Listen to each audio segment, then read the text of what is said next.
Hi, I'm Jeff Garlin. I'm Jimmy Vivino. Welcome to J&J's Couch of Guitars. By the way, we don't know which order. We don't know which order it is, and we don't care. Do you care? No. I don't care. I don't care. I'll tell people what I tell them. But that's your business. No, right? Yeah. But anyhow, so what this show is going to be is, and today for our first episode, we're our own guests.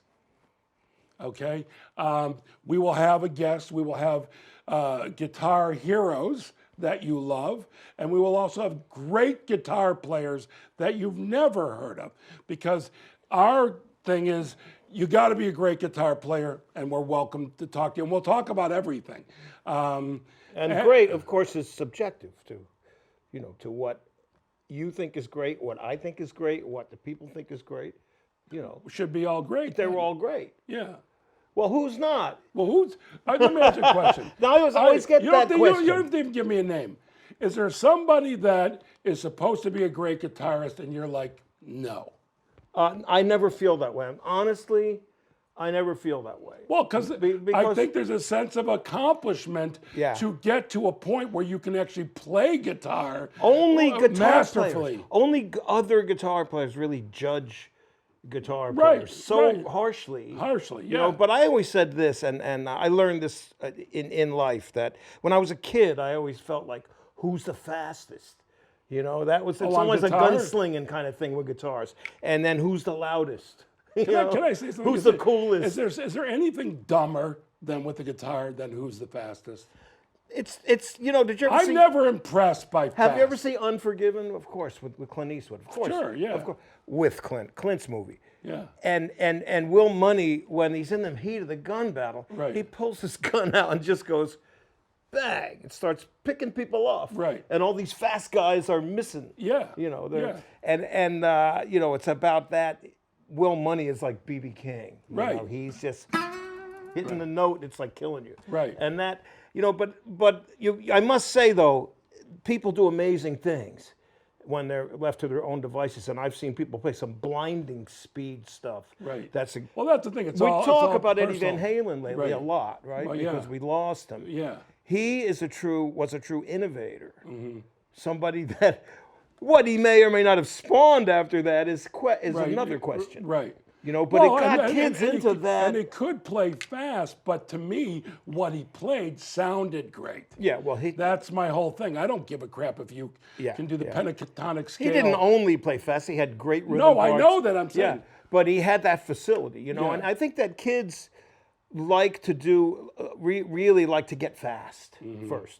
And then they kind of unlearn that, later as you mature and your hands slow down a bit. When someone's doing comedy, like when I talk to people who are, when they, right now people aren't doing it, obviously, because most talk shows are via Zoom, but when I've had younger comedians talk to me about their first appearance on Jimmy Fallon or Steve Colbert, and I would tell them advice that I learned when I was told is go slow. And then when you think you're going slow, go slower. Yeah. Because otherwise you'll just go way too fast. Yeah. And so like you said I don't know if they're going to get in a band by playing fast. No band is going, we just need somebody who can just blast through this. No. Yeah. You want somebody. But when you get four guys that all feel of that head, then something comes out of it. Well, yeah, that would be speed metal. So or slow metal, which is slow metal. By the way, I want to ask you about something I was noticing because the name of the show is Couch of Guitars. Yeah. And everyone has a couch guitar. My couch guitar, now that I think about it, is in a stand.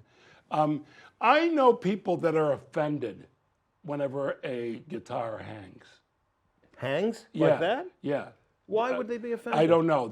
I don't keep my guitars that way. Well, in every chair or couch in my house, there is a guitar just laying on there. Just laying on. And my bed has like two laying on it. They're just there. Mm-hmm. They got to be within reach. Yeah, you just want to reach out and get it. Yeah, what the problem, if I keep them on stands, I worry about knocking them over. Mm-hmm. Or maybe the dogs are going to knock them, that kind of thing. What about hanging on the wall? Hanging on the wall's okay. In California, it's rough, though. Yeah. If that earthquake comes that we've been waiting for what, 30 years now? Yeah. Close, 27, whatever it is. And by the way, It is coming. It is coming. And so is slow metal. Could be next week. Yeah. By the way, there's nothing like playing slow metal during an earthquake. During the earthquake. Yeah. Well, yeah, you got to groove with it, man. Yeah. No, that's when. But it's funny. You talk about comedians and music. Mm-hmm. You know, and the amount of guitar players I know that think they're funny, and the amount of comedians I know that think they're guitarists is astounding. Astounding. By the way, But some are great. by both, the way, you know. By the way, Jimmy has asked me many times to join him on stage and play Yes, guitar. yeah. No one's ever heard you play. And no one will until I will debut it when I go back out on tour. I already know. And you got some nice pieces. I do have I've some been nice there. ones. I've seen what you have. Yeah. I'm not going to talk about what you have because you don't want anyone to know. No, you keep it. But secret. he's No, got some good I'll stuff. bring some stuff. And Jeff Garlin has the disease. You have it. I know. Where it's like he'll call me. You don't mind if I tell people this, right? tell He'll me. call By me the and say, way, "Okay, I'm going to tell you 10 guitars that I have, and you tell me which ones I should get rid of." Yeah, which I should prune. You know, I love yeah, pruning. because he just pruned. No, you're on a rotation. Yeah, I know. Something will replace it. Yeah. You know, it's not like thinning it out. It's like, Right. okay, it's reconfiguring your collection. Reconfiguring, yes. Yeah. What works for you? Yeah. Or Like what is it? What's the best guitar? For me, my favorite guitar of all time is the 335. Yeah. Gibson 335. Which you had a beautiful. I've had It numerous came, ones. last time I was at your house, it came after I left. Right. Oh, So- the red one. Yeah, that I got. never saw that. Yeah, with a it's a 64 reissue. Okay, like the Clapton. Yeah, the one, custom shop, and I had them put on a real Brazilian. No one's ever heard Clapton play either, by the way. That were only true. But I will play. And I will, but also I have such respect for you and any professional musician. You know who invited me up to play with him? Buddy Guy. Sure. I ain't playing with Buddy Guy. That's an embarrassment. Buddy's pretty funny. He's, by the way, yes, He's he has very both. funny. He has both. You know who's the funniest dude? Is Jeff Tweedy. Yeah, he's funny He's too. Well, he hilarious. writes books too. He's like him and Steve Earle. Yeah, they're but like he brilliant. asked me, he goes, "You want to write some jokes for me and stuff?"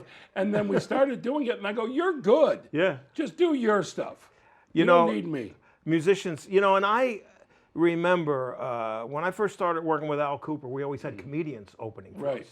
You know, at the bottom line in New Right, York, we'd have yeah. a comedian, and we had either Tim Rush, who used to scream and yell, it was Right. great, or Alan Havey, you remember him? Sure, Great. Alan's great. Alan is a great comedian. a great actor too. He's on Mad Men. And He's Robert great. Schimmel. And Robert And Schimmel, Robert God Schimmel. bless him, who Yeah. was with this Yeah. kind of No, those time. are- Talk about those slow are the- down. But Chris Rush. Chris Rush. yes. I opened for Chris. I actually, you're naming 3 people that I used to open for. Well, see? Yeah, I opened. Playing for all- guitar? Yeah. no, no. But I will be free with it. But look, Yeah. I'm a photographer. Okay. In addition to being a comedian, I had my first show at the Leica Gallery here in Los Angeles, and I had other ones scheduled. Chicago was already supposed to have opened this summer, and going to Boston, London, with the show of photographs. I shot for 13 years before anyone ever saw any picture that I ever took. Because I feel like, unfortunately for stand-up, although nobody's going to remember, because nobody remembers that comedian that stunk. Yeah. You know what I mean? Unless it's someone that you really like and you were expecting something. But when I first started, no one knew what to expect of me. I'm a funny kid, but I stunk. You know, with photography, with guitars, my attitude's been, let me get good in private before I waste anybody's time. And we have the same bone in us to want to get out there in front of people. Oh yeah, yeah. And for them to like what we but do. that is it's the most absurd thing. But Who that is, does that? But you that know? is answered for me in comedy. Yeah. You know. Yeah. And But I'm not, alone. Yeah. You know, a lot of us hide in bands. Right. But there's You know, interesting. the Tommy Emmanuels of the world that you go, oh my God, that guy, he's amazing. He sounds like 4 guys, you know. Right. Or anyone that goes out there by themselves, even Neil Young by himself, or Bob I saw Dylan. Neil Young. Yeah. Maybe 7. Tweety years by himself. Tweety Great. by himself is great. It's but a so great is Neil show. Young. He goes around to his organ. He Yeah. sort of walks around. He just puts that circle of his toys. Yeah, and then- doesn't say anything. Yeah, he doesn't know what he's going to do until he Yeah. does it. you But know? that's so He's fun. the one guy. people always, and they do ask me, and just recently in an interview too, who that you haven't, really spent time playing with, do you wish you could? And I always say Neil Young, because he's playing the same way he did when he was 16. He came out fully developed. Yeah. That style was there. His sound It's is, so personal. Right. His style. Try it. Everybody says, "Oh man, he's not playing shit." Yes, he is. oh yeah, he is. He's playing what he feels. yeah, so, and you feel it. Yeah. That's what I'm saying. Do I need Neil Young to be faster? yeah, No. no. But when he does have those spurts, Yeah, no. I mean, it's almost like it's conversation. when he's with Crazy Horse, that's when it's well then nuts. they're like in the basement. Yeah. And that and with Luke's group too, man. With Lucas's group, that's like he's like a vampire sucking energy from the young guys. Yeah. And That's so one I of the think Neil reasons. Young either by himself on acoustic guitar, it's elegant, Right. and then he's just trashy, Yeah. He's built that. and that's the thing, a beauty of him. I would love to play. with him. I think he has like his guitar is a 53 or 54 Les Paul. Yeah, well, it was a 54. It was a 54. Because I have a Les Paul Custom. Yeah. Which part of my joy of that is because it's it's weathered, it's Yeah. beautiful, but it reminds me of Neil Old Young's- Black. Yeah, Old See, Black, Old yeah. Black here's a great story about Old Black. Old it Black gold top? was a gold top. Larry Craig, who was Neil's guy, I think he might have, I don't know if he did some of the work on it, but if the back of the neck has a leather, a piece of leather like Does it stripe really? thing that goes all the way through. I played it once. And, How did you play Neil Young's He had guitar? it on the show, and he. Oh, when he did Conan? No, yeah, and he let me play the guitar, and I examined it up close. It's rudely, modified, Yeah. but and it was a gold top. And then years later, I got my 53 gold top from Real Guitars in San Francisco because Neil didn't want to pay $1,200 for it, $1,200, not $12,000 Right. at the time. He wanted to make a second black, but I got that one for cheap. Oh, was he going to get that one? He's always looking for him, but Wait a minute. He didn't want to pay $1,200. didn't want to pay $1,200 What did he want to pay? because he probably bought his for $200. Yeah, but he has to know that $1,200. He doesn't know. People don't know. People like Neil Young, Well, they don't know what the you market know- the market's who's at like- hand. They know that they paid $300 for their guitar Right. in 1966, But $1,200 and that's what is it's a deal. worth. $1,200. He's like, I could buy Lionel Trains for that.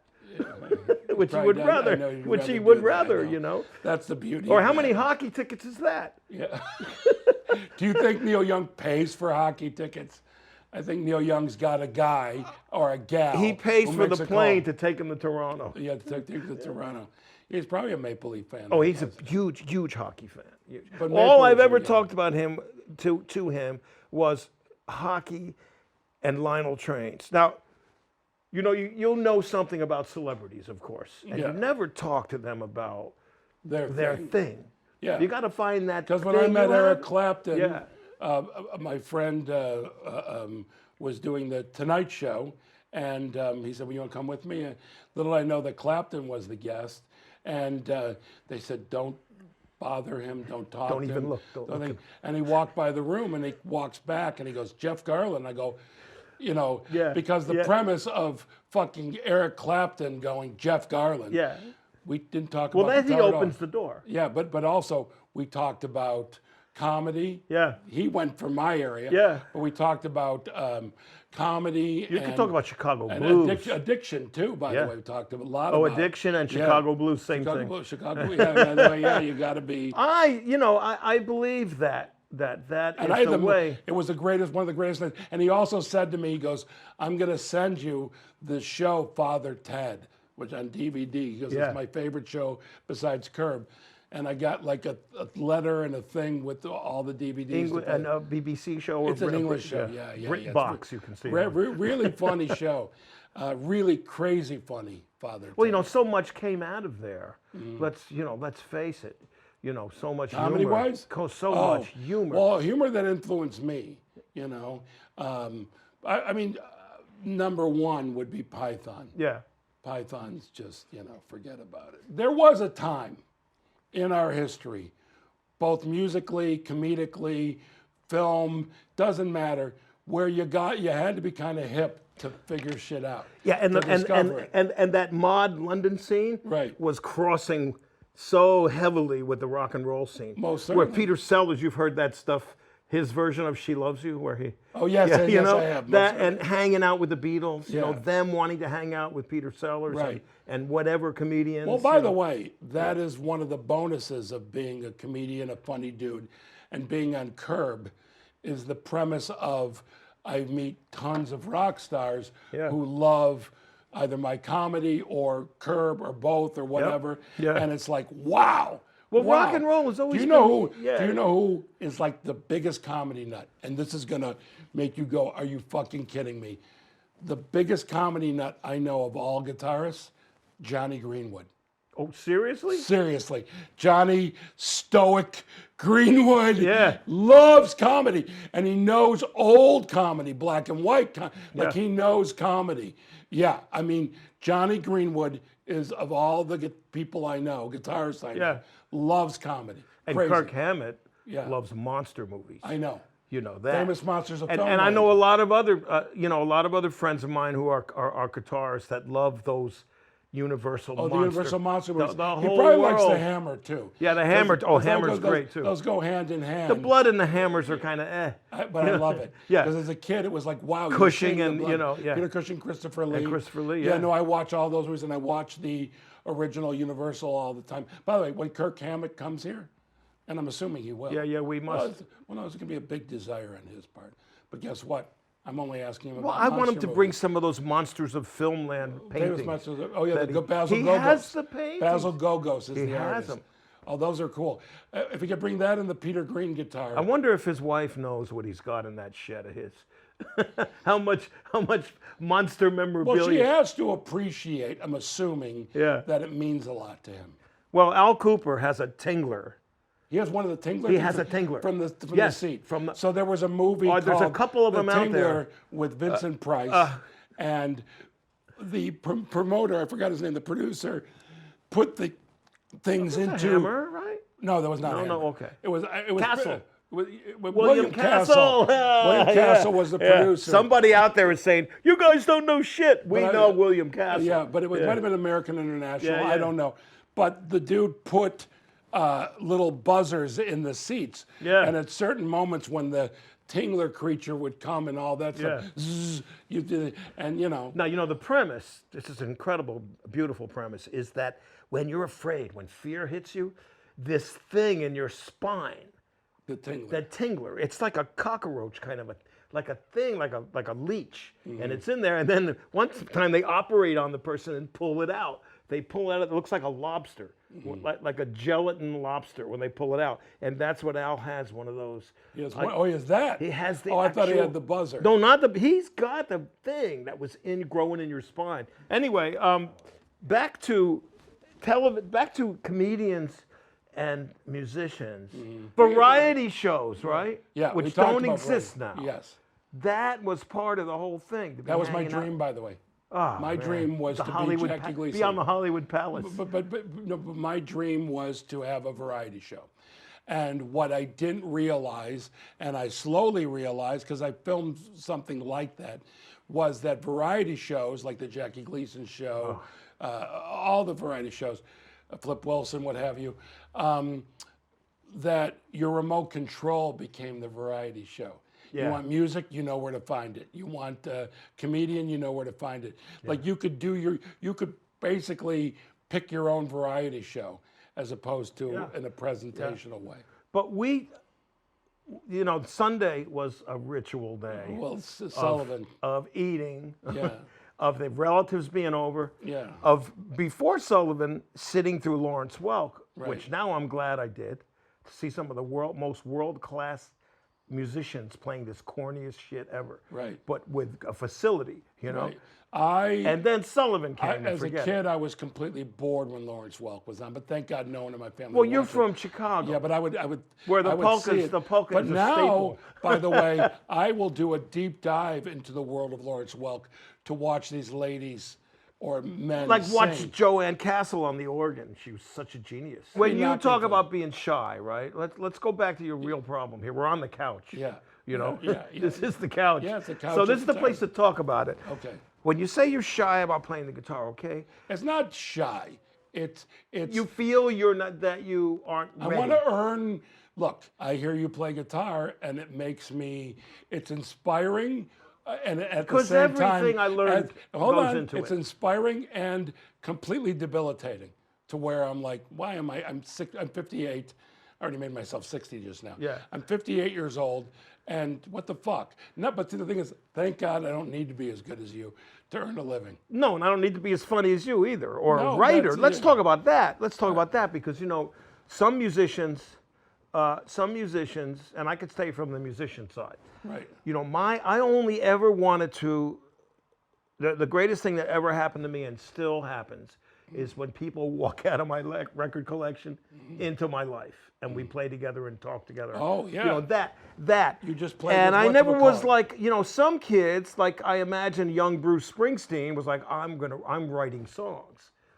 Other guys are learning other people's songs. I'm writing my own songs. Right. You see, now with comedians too, everyone's not a writer, right? I mean, but you're a Some are writer. better.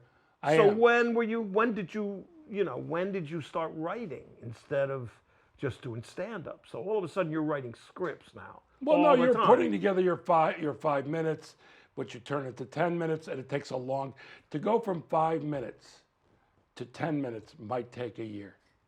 Like a good 5 to a good 10. And weeding out in public yes, weeding out in public, making the phone call No. to you, which one do I get rid of? with your pants. But It's the that audience nightmare tells you. of being in at your school locker. You can't remember your combination and you're standing in your underwear. Yes, and everyone's Okay, coming so back you're laughing. out on stage. Yeah. And by the way, now on the Goldbergs, I literally am in my underwear quite often. are you getting endorsement at least out of that? Oh, yeah. Here's the thing, for example, if I'm acting in a movie, a TV show, whatever, you have to know, I improvise on curb, but if I'm working with a script, I have to know that script so well that I'm not thinking about it. Well, that's, I'm not thinking about what I have to say, because then I'm not acting. Then I'm just memorizing. Then it's more of like a skill as it is to an art where you are saying it like you're thinking of it in that moment, that naturalistic way. Yeah. Well, that's the way guitar has to be Well, played. and we say that about, like I used to say that all the time about Hubert Sumlin, about Mike Bloomfield, about B.B. King. They play heart to hand, Right. and Yeah. that this doesn't come into it anymore. No! And when we started, and here we come. Hey, I'm very doing what I learned from you. I'm going back to where we started about gunslinging and Right, kids playing right, fast. Right. And you have to go through that to get your chops. Oh, I think that you But should. then you got to forget about it. When a baseball player hits the ball, he doesn't drop down and do push-ups, right? Right, yes. Playing the damn game. Yes. You run to first base. Yes. Hopefully. Yes, that's you're a great, safe. it's a great analogy, by the way. But you don't it's- jump down and do You push-ups. don't push-ups, Yeah, and so you don't do your calisthenics Yeah. on stage Yes. as a comedian or a musician. Right. Or somebody's going to say, go back in the practice room. You're not ready to be out here. Yeah, no, because you know. heart, I mean, excluding the head, heart to fingers. Yeah. Is that what you that said? heart to hand. Heart to hand. Heart to hand is the way, Beautiful. and my favorite players do that, Peter Green. Oh, Peter Green. and if we could just start, we could take one guy every show and just like in depth, and one comedian every show. We don't have to do Because we'll if go we through had that. Peter Green Oh, and Jackie Leonard in the same show, yeah, then Jackie Leonard would insult Peter Green. he would. And Peter Green would walk out.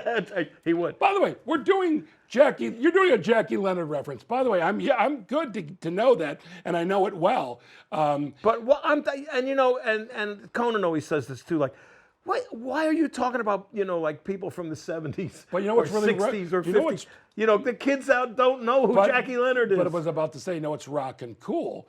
Is anyone watching this? YouTube. could just type in Jackie Leonard and learn, or for that matter, Peter Green. Yeah. Look, I wasn't hip till about 15 years ago. Till I was Yeah. like around 40. I never listened to old Fleetwood Mac. Yeah. Or who he replaced, John Mayall. Yeah. Do you want to hear a little piece of trivia? Yeah, sure. The pilot for the Goldbergs, the house we shot in, which the set we built is a copy of that house. was John Mayall's house, and I met him. He was there. Oh, and he was there. He came there. It was. He's like 82 now. Yeah, he was in great shape. Yeah. So nice. Gave me some music. I mean, great. I mean, one of the greats. John Mayall took care of himself, like and he was the Miles Davis of the English blues scene. Yeah. Everybody that had to go through his band, right, that came out. Well, by the way, how about the song California? Oh yeah. Okay. Yeah. There's no guitar in that album. No. There's no guitar in that album. Normally, if someone doesn't have a guitar in an album, you can't invite me. I have no interest. There's some really great stuff on that particular album. There isn't a bad Mayall album, and the fact that Mayall was one of the guys on the scene that was introducing America to its own music again. Yeah. Only hipper in a way than the Stones, as great as the Stones were. Mayall was like a secret. It was like, oh, these guys are playing Otis Rush songs. Right, right. They're not sticking to Muddy Waters and Howlin' Wolf. But you know Keith Richards is listening to that. Oh. In the original incarnation. And Brian was the muse, okay? Brian was the muse. But Brian, you know, when the Stones got unbluesy, he had left it anyway. He was going into Moroccan music. You know, I mean, he was a catalyst, another guy that... You know, and those guys loved the Chicago blues. Now, you grew up there. Yes. They loved it more than you or any of your friends did, or right. any, you know, as a matter of fact, I don't know why this is, but there's a great player in Chicago named Lurie Bell Jr. Oh, sure. Well, Carrie Bell's son. Carrie Bell's son. And Lurie Bell, for whatever reason, the last 3 times that I've gone to blues on Halstead, Lurie Bell's playing with his band. Little Ed? No, not Little Ed. But Lurie Bell's there with his 335. Yes, yeah. He's so good. Well, Lurie Bell is one of the last of the real deal. Right. You know, along with Little Ed, along with the Baker brothers, you know, the Brooks brothers. Right. And the Baker Brooks brothers, you know, Ronnie and Buddy Guy. And Wayne, yeah. I mean, Buddy Guy. Well, Buddy Guy is the last of the Kings. He's last of the Hall of Famers. Last of the Kings. Yeah, I know. You know, and the sidemen always seem to live longer than the stars. But Buddy's. By the way, I talked to his band. Yeah. And they said he has more energy on the road than they do. I just hope he comes out of this wanting to still gig. You know, Buddy, because he's old. He's old, but he's also, to me, one of the young guys. Well, by the way, I'm going to tell you a fact. Buddy Guy and I go for the same woman. He's getting her. Probably. He is. No, I mean most likely. I know I have no game next to Buddy Guy. Yeah, but you probably took her to see Buddy Guy. That's your fault. How funny is that? The idea that I keep taking women to see. See Buddy Guy, you keep losing them, and that's gonna happen. By the way, there's a guy. Do you know Dave Spector? Oh, very well. I did his show recently. Okay, so I haven't seen Dave Spector for years. Chicago bluesman. Yeah. And real cat. I wrote a movie. And in the movie, I take a girl to go see him, and he scores. Yeah. And that's what happened to Maria Muldaur when John Sebastian took her to see the Queskin Jug Band, and Jeff Muldaur was in the band, and John knew after the first song that he lost his date. Wow. And then she married Jeff. Wow. Yeah. Buddy Guy. Now, I was recording a Johnnie Johnson album in New York, and Buddy was coming to town, so... You know, I called Buddy and said, can you come over to the studio and play on Johnny's track, you know, on this song? He said, yeah, man, I'll come by, just get me, it's for Johnny. He said, get me 2 59 basements and a bottle of Remy XO, and I'll do the record, the date. Said, oh, and that one more thing. I got to do an interview for a guitar magazine, too. Can we do that when we're done with the session? He goes, sure, man. So we get there, and he's not going to have a touch of drink until he's done with the session. You know, and then we're going to have a drink and do the interview. So Buddy plays beautifully, just great, you know, just like it kills you. And then he said, well, where's that bottle of Remy? And the second engineer says, oh, I couldn't find any Remy. I got Courvoisier VSOP. Buddy said, no, Remy VSOP. Go out. And I had to pony up another $500. go get a bottle. I'll tell you where to go. Go and get it. He comes back with the bottle. We start drinking the bottle. We're doing the interview. It's going great. We finish the bottle, the two of us. I go, what do we do now? He goes, now we drink that bottle of Courvoisier. And that is awesome. There's nobody on earth like that today, you know. No, and he's one of and a he had a kind. driver, folks. Right. You No, know. but he's the last giant. Yeah, he's not the the last. last of the giants. He's the last giant. Yeah, he's the last. It's insane. And by the way, he signed. You know, I go to his club. We were supposed to meet each other at his birthday. That's right. And then, but you know, I got him one of his polka dot guitars. I always wanted. He signed it for me, and he looked at me and he said, "I expect you to play this. Like, don't just hang it on the wall and never play it." Oh, it's in your house. Oh God, yes. I saw it. Oh yeah. You probably do play it when no one's there. No, what it is, you know what it is? It's my TV guitar. It's my couch guitar. Your couch in guitar? that room. And so when you play that, it's not a It's acoustic, so no. There's nothing acoustic about it. Yeah. It's a solid body. It's a Strat. So I can do that and not ruin the movie for myself or whatever I'm watching, the Bears game, what have you. it is a thing though. Couch guitar. Oh yeah. When people are doing it, relationships can go to hell because it's like all they hear By is the way, ping, my, ping, ping, my ping, girlfriend, ping, ping, ping. My girlfriend. What is that? Hold on, my girlfriend plays guitar. Yeah. Yeah. So there you go. In front of you? So what's that? In front of Yes, you? and she only wants me to play in front of her, and it's not going to happen. It's not going to happen. I shut As the door long as when you I keep practice. the mystery afloat. Yeah, well, I guess I do. You know. All right. So listen, we're going to end here. Yeah, sure. Because otherwise, it has no ending. There's no. No, with we can Jimmy just and go I, and forget it. Yeah. With Jimmy and I, there is no ending. It's just we can just keep going. We just love talking. We will in the future. There'll be other We'll have a episodes guest. like this, Yeah. but we're going to have lots of really great guests. And if they're not guests, we have good personalities. All right, so we thank you. If you Thank spent you, everybody. your whole time with us, what an honor. Thank you. We'll be here every month. It is J&J's Couch of Guitars. That's Jimmy Vivino. and I'm Jeff Garlin, and it's been an honor to spend time with you. Thank you.